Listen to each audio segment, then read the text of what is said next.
Hello viewers, welcome to the new video. Today I am going to explain the question answers of another lesson of class 8 New Oxford Pathways book. It is unit 6 section number 2 and the name of the chapter is Macbeth. So let us see the question answers of this lesson.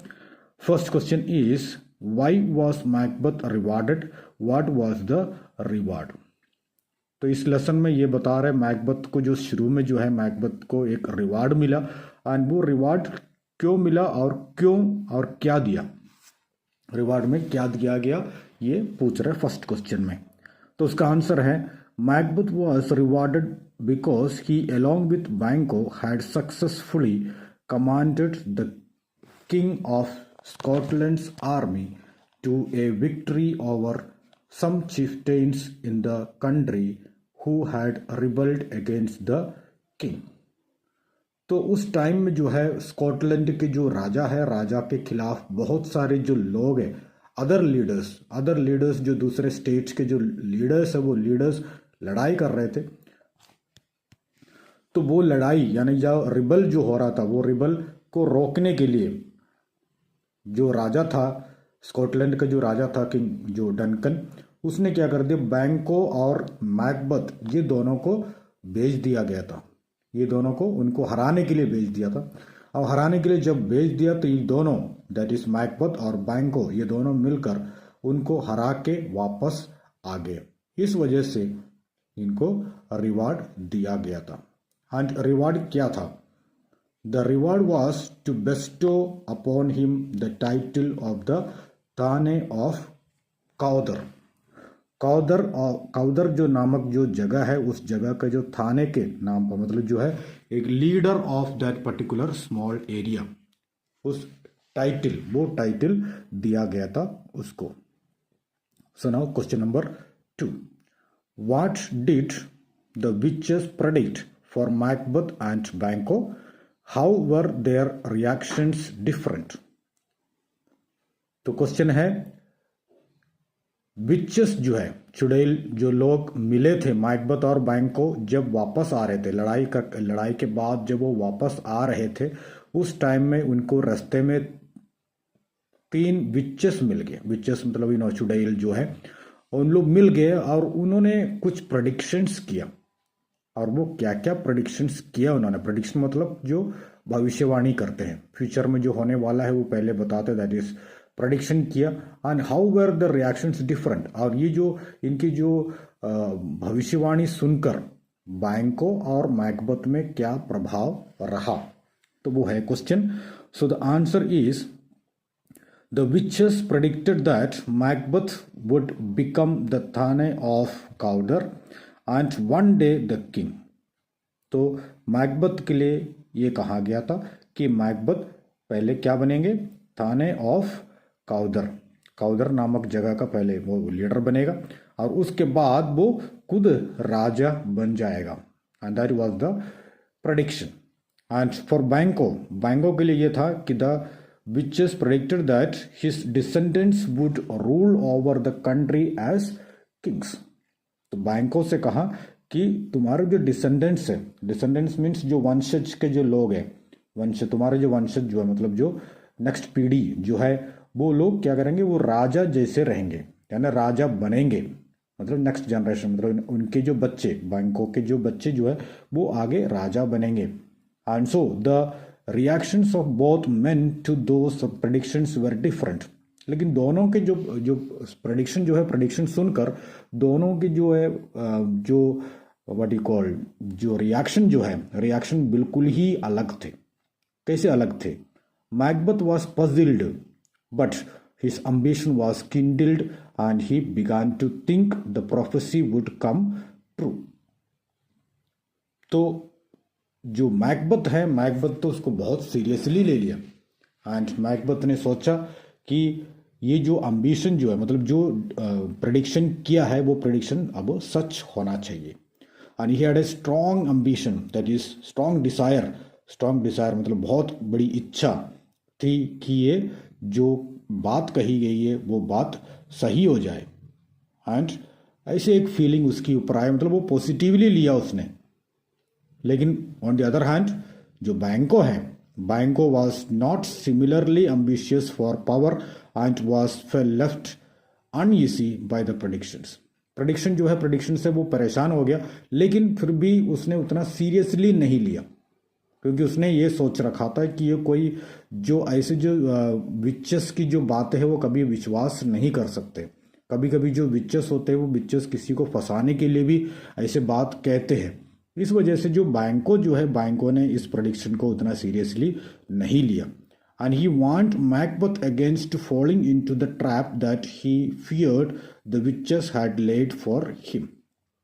और जो बैंको है, बैंको ने मैकबथ को warning दे दिया। Warning क्या दे दिया कि तुम उनके ट्रैप में मत फंसना, क्योंकि ये विचेस जो है तुम्हारे लिए एक ट्रैप लगा रहा है एंड वो ट्रैप में तुम फंसना नहीं है, तो तुम्हें फंसाने की कोशिश कर रहा है।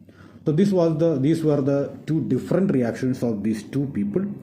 So now question number 3, why did Lady Macbeth plot to kill the king, what did Macbeth say to oppose हर। तो मैकबथ जो है, लेडी मैकबथ ने कैसे प्लानिंग किया किंग को मारने के लिए, एंड देन मैकबथ ने उसको कैसे अपोज किया। जो आंसर है, Lady Macbeth plotted to kill the king because she wanted to seize the opportunity presented by the king's visit to their castle in view of the prophecy made by the witches. So here you can see here the Lady Macbeth was very serious and वो देखना चाहती थी कि उसके husband जो है वो राजा बन जाए, एंड वैसे भी एक मौका मिल गया।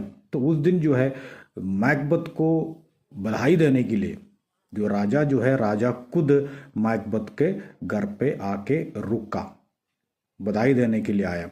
तो वो बधाई देने के लिए जब आया तो लेडी मैकबथ ने समझा कि यही है सही मौका, यही सही मौका है और इस मौके पर ही अब उसको खत्म कर देना चाहिए। उसके बाद मैकबथ जो है, मैकबथ राजा बन सकते हैं। और उसने सोचा है कि जो इस तरीके से जो विचेस ने जो कहा है वो बात सच निकल जाएगा, जो वो मैकबथ खुद राजा बन जाएगा।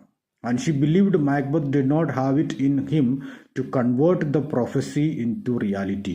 तो लेडी मैकबथ को पता था कि वो उसके हस्बैंड जो है इतना सीरियसली काम करेंगे नहीं और इतना सीरियस है ही नहीं है, और वो खुद ये जो है प्रोफेसी को रियलिटी में लेके नहीं आ सकते। जो भविष्यवाणी की थी वो भविष्यवाणी को रियलिटी में लेके आने के लिए मैकबथ कुछ नहीं कर सकता है, वो लेडी मैकबथ को क्लियरली पता था। एंड देन इसीलिए उसने हेल्प किया, लेडी मैकबथ ने मैकबथ को हेल्प किया एंड प्लान किया और उनके मर्डर करने के लिए कोशिश किया, that is Duncan, Raja Duncan की मर्डर करने के लिए कोशिश किया। And मैकबथ weekly opposed her plan, मैकबथ जो है अपोज किया। मैकबथ ने कहा है कि ऐसे नहीं हो सकता है, क्योंकि जो राजा जो है, राजा वो एक राजा तो है ही है और उसके साथ साथ उसके खुद के रिलेटिव भी है और एक गेस्ट भी है। मैकबथ के कास्टल में आए, मैकबथ के कास्टल में आए, महल में आया हुआ है, तो वो एक गेस्ट भी है और रिलेटिव भी है। इसलिए जब वो सो रहा होता है उस टाइम ऐसे एक आदमी को मार डालना नहीं चाहिए। That was the opinion of मैकबथ। लेकिन लेडी मैकबथ ने वो माना नहीं, बात अलग है। So now question number 4, why did Macbeth want to assassinate Banquo and his son, what did he do to ensure it. अब मैकबथ ने बैंको और उसके बेटे को क्यों मारना चाहा, and what did he do to ensure it, उसको हासिल करने के लिए उसने क्या किया। So answer is, the witches had prophesied that Banquo's descendants would rule Scotland as kings one day, which threatened Macbeth's own position as king. अब मैकबथ को ये दिमाग में आ गया, राजा तो बन गया वो, क्योंकि डनकन को मार डाल के राजा बन गया मैकबथ, लेकिन राजा बनने के बाद वो रेस्टलेस रहा। रेस्टलेस क्यों रहा? क्योंकि जब उसके साथ जो 2 प्रेडिक्शन है वो 2 प्रेडिक्शन सच निकला, तो जो बैंको के साथ जो प्रेडिक्शन किया, मतलब जो भविष्यवाणी किया बैंको के लिए, जो भविष्यवाणी क्या किया था कि उसके जो डिसेंडेंट्स है, हो सकता है उसके बच्चे जो है वो भी राजा बन सकते हैं। तो अगर वो राजा बनेंगे तो खतरा किसको है? मैकबथ को खतरा है। तो अगर उसके बच्चे अगर राजा बन जाए तो वो मैकबथ को हटना पड़ेगा। तो इस वजह से वो डर गया और इसलिए उसने प्लानिंग किया कि ये बैंको और उसके बेटा दोनों को मार डालना चाहिए। And thus, in order to eliminate the possibility, Macbeth wanted to assassinate Banquo and his son, and he sent 2 men to ambush Banquo and his son. तो दोनों इसको अटैक करने के लिए, बैंको और उसके बेटे को अटैक करने के लिए मैकबथ ने 2 लोगों को भेजा। एंड जब वो बैंको और उसके बेटा जो वापस आ रहे थे, किसी जगह जाके वापस आ रहे थे, फॉरेस्ट से वापस आ रहे थे, तो Banquo was stabbed to death although his son managed to escape. Stabbed, उसको चाकू से काटा गया एंड उसके बेटा वहां से बचकर निकल गया। So now question number 5. Why did Macbeth go back to the witches? What did the witches say? Question number 5 ये बता रहे कि मैकबथ जो है उसके बाद फिर से विचेस के पास गया, क्यों गया, एंड विचेस ने क्या कहा। आंसर है मैकबथ was Macbeth's guilty conscience, and the appearance of Bangkok's ghost had left him shaking and anxious in a way that was very visible in public. तो बहुत क्लियरली दिख रहा था कि वो मैकबथ जो है बहुत गिल्टी फील कर रहा है। गिल्टी मतलब एक अपराधी, उसने खुद को समझ लिया कि अपराधी ही है, क्योंकि ऑलरेडी पहले किंग डनकन को मारा, उसके बाद बैंको और उसके बेटे को मारने की कोशिश की और बैंको को मार डाला। मतलब खुद ने किया नहीं है बस, भले ही बट इनडायरेक्टली किया। इसकी वजह से क्या है, मैकबथ बहुत परेशान रहा। हाँ जी, इसलिए वो बहुत क्लियरली विजिबल था कि वो बहुत ज़्यादा ही परेशान था। हाँ, इसलिए वो कहाँ गया, विचेस के पास गया। तो विचेस के पास जाकर वो अश्योरेंस लेना चाहता था, मतलब अब आगे क्या होगा। अब जो उसने कहा, विचेस ने जो कहा, 2 बातें क्लियर हो गया। और उसके बाद जो तीसरी बात जो है, अभी इसके फ्यूचर में क्या हो सकता है, और ये फ्यूचर जानने के लिए वो विचेस के पास पहुंच गया। And the witches told him 3 things. वहां पहुंचने के बाद विचेस ने उनसे 3 बातें कहा। कौन कौन सी बात, that he should be very of Macduff. पहली बात है मैकडफ से थोड़ा केयरफुल रहना। एंड दूसरी बात है no man who had ever been born to a woman would be able to harm him. दूसरी बात जो विचेस ने कहा कि जो वुमन से पैदा हुआ कोई भी एक आदमी तुम्हें परेशान नहीं कर सकते, तुम्हें मार नहीं डाल सकते, तुम्हें डिफीट नहीं कर सकते। दूसरी बात, क्योंकि इससे तो वो क्लियर हो गया, क्योंकि वुमन से सभी लोग तो वुमन से ही पैदा होते हैं। एंड सो उन्होंने कहा कि वुमन से पैदा हुआ कोई भी एक व्यक्ति तुम्हें हरा नहीं सकते हैं। एंड तीसरी बात है he could not be vanquished till the great Birnam woods came to Dunsinane hill. तो तीसरी बात यह है कि जब तक जो ग्रेट बर्नाम के जो वुड है, जंगल जो है, वो जंगल जब तक पहाड़ तक नहीं पहुंचते। कौन से पहाड़ तक, डिन्स पहाड़ का नाम है डेंसिनन। डेंसिनन जो पहाड़ है, उस पहाड़ तक जब तक वो फॉरेस्ट नहीं पहुंचते तब तक तुम्हारा कुछ नहीं होगा, तुम्हें कोई हरा नहीं सकते। तो ये तो पॉसिबल है नहीं है कि फॉरेस्ट एक जगह से उठकर पहाड़ के नीचे तक पहुंच जाए, वो पॉसिबल नहीं है। तो ये 3 बात जो विचेस ने कहा, ये तीनों बात उसको सही लगा। हाँ, एक तो मैकडफ से दूर रहना है, बचकर रहना है, और दूसरी बात कोई भी तुम्हें कुछ भी कर नहीं सकते हैं। तो ये दोनों बात उसको अच्छा लगा। And this were the 3 things which were said by the witches to Macbeth. So now question number 6. Why was Macbeth more self-assured after meeting the witches? तो विचेस से मिलने के बाद मैकबथ जो है सेल्फ एश्योर्ड हो गया, खुद को पक्का क्लियर हो गया कि अब मेरे साथ कुछ नहीं होगा। वो कैसे? Answer is Macbeth was more self-assured after meeting the witches because of the 3 new things they told him. तो 3 नई चीजें उन्होंने बता दिया। तो उसमें से एक चीज तो ऑलरेडी उसको पता था, फिर भी 3 नई चीजें बताने के बाद वो खुद पे इतना कॉन्फिडेंस हो गया कि उसके साथ अभी कुछ हो नहीं सकता। उसमें से एक है, he told himself that he already knew that Macduff was a threat, but since it was impossible for anyone to be not to be born of woman, and because woods can't move, he felt he was safe from harm.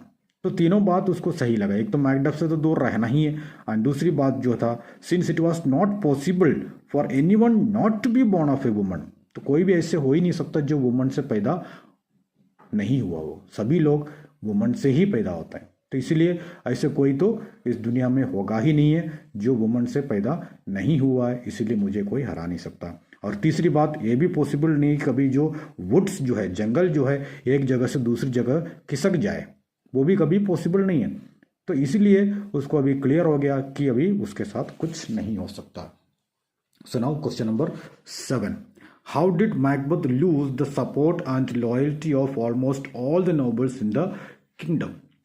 तो towards the and की तरफ जो है सभी जो nobles जो लोग हैं किंगडम में, जो भी नोबल्स लोग थे, कोटियर्स थे, जो भी लोग थे, सभी लोग नाराज हो गए, मैकबथ से नाराज हो गया, नफरत करने लग गया मैकबथ से। क्यों? सो the answer is Macbeth lost the support and loyalty of almost all the nobles in the kingdom when he had Macduff's defenseless wife, child, and other relatives assassinated at their castle. तो सबसे बड़ी गलती उसने क्या किया? मैकबथ वहाँ विचस से मिलने के बाद वापस आने के बाद उसने सबसे पहला काम क्या था? मैकडफ को किसी न किसी प्रकार से पकड़ना है और उसको मार डालना। That was the intention. लेकिन उस इंटेंशन के होते हुए उसने क्या कर दिया? डिफेंसलेस वाइफ और उसके बच्चे, मतलब जो डिफेंड कर ही नहीं सकते, ऐसे लोग जो डिफेंड नहीं कर सकते, वाइफ और बच्चे कभी डिफेंड कर ही नहीं सकते, अपनी बचाव नहीं कर सकते, ऐसे जो मैकडफ की जो वाइफ और उसके बच्चे को मार डालने की वजह से, और उनके बहुत सारे रिलेटिव्स, मैकडफ के बहुत सारे रिलेटिव्स जो है, सबको उसने मार डाला। तो ये जो असासिनेशन जो हुआ, जो मर्डर किया उसने, इस वजह से लोग जो है उसके अगेंस्ट में हो गया, मैकबथ के अगेंस्ट में हो गया। And this unjustified act horrified the nobles in the kingdom. तो इसलिए किंगडम के सारे नोबल्स उससे गुस्सा में थे। Now question number 8, what was the mystery behind the moving of Birnam woods? अब टुवर्ड्स द एंड, लेसन के जो एंड की तरफ हम देख सकते हैं कि बर्नाम वुड्स जो है मूव करते हुए मैकबथ को दिखाई दिया। वो कैसे? उसकी मिस्ट्री क्या है? So let us see the answer. Answer number 8, the mystery behind the movement of Birnam woods was nothing other than Malcolm's clever plan to keep Macbeth from knowing the size of the attacking army proceeding towards him। क्योंकि वो जानना नहीं चाहते थे, Malcolm नहीं जानना मतलब मैकबथ को पता नहीं करवाना चाह रहे थे कि कितने लोग अटैक करने के लिए आ रहे हैं। On reaching Burnham Woods, he had ordered each soldier to cut down a branch and conceal himself behind it। तो बरनाम पहुंचने के बाद तो ये जो है ऑलरेडी बता के रखा था, किसने? मालकॉम ने ऑलरेडी बता के रखा था कि वहां पहुंचने के बाद सभी लोग एक ब्रांच काटेंगे, पेड़ के ब्रांच काटेंगे, वो ब्रांच काट कर वो उसको पकड़ते हुए आप आगे बढ़ेंगे, ब्रांच को पकड़ते हुए आगे बढ़ेंगे। वो इसलिए कहा गया था, इसलिए ये ऑर्डर दिया गया था क्योंकि जो मैकबथ जो है और मैकबथ के लोग जो है, किसी को ये पता नहीं होना चाहिए कि कितने लोग अप्रोच कर रहे हैं, कितने लोग अटैक करने आ रहे हैं, वो पता ना चले। Actually that was the intention of Malcolm. लेकिन जो मैकबथ और उसके जो स्पाइस जो भी लोग थे, उनको तो दूसरी कुछ बात समझ में आ गई उसमें से। While advancing towards Macbeth and then to Macbeth's spies, this looked as if Burnham Woods itself was moving towards the hill। तो लेकिन जो मैकबथ और उसके जो स्पाइस, जो जासूस लोग हैं, उनको तो यही दिखाई दे रहा था कि क्योंकि वो कास्टल जो होता है थोड़ा ऊपर की तरफ होते हैं, ऊपर से जब देख रहे थे तो उनको तो ऐसे लग रहा था कि जो बर्नाम वुड्स, बर्नाम जंगल जो है, वो जंगल पूरा ही खिसक के जो डेंसेनन पहाड़ की तरफ खिसकते हुए आते हुए दिख रहा था। तो इस वजह से अभी मैकबथ को भी अभी समझ में आ गया कि उसके डेथ नियर हो गया, क्योंकि उन्होंने देखा, उन्होंने जो विचस ने जो कहा था, विचस ने कहा था कि अगर वो वुड खिसक के अगर पहाड़ के पास पहुंच जाए तो तुम्हारी डिफीट हो जाएगा, और वो अभी सामने हो ही रहा था। एक्चुअली वुड जो है, वुड खिसक नहीं रहा था, लेकिन उनको तो ऐसे लगा था। Okay, so this are the answers. Thank you very much for listening. Thank you.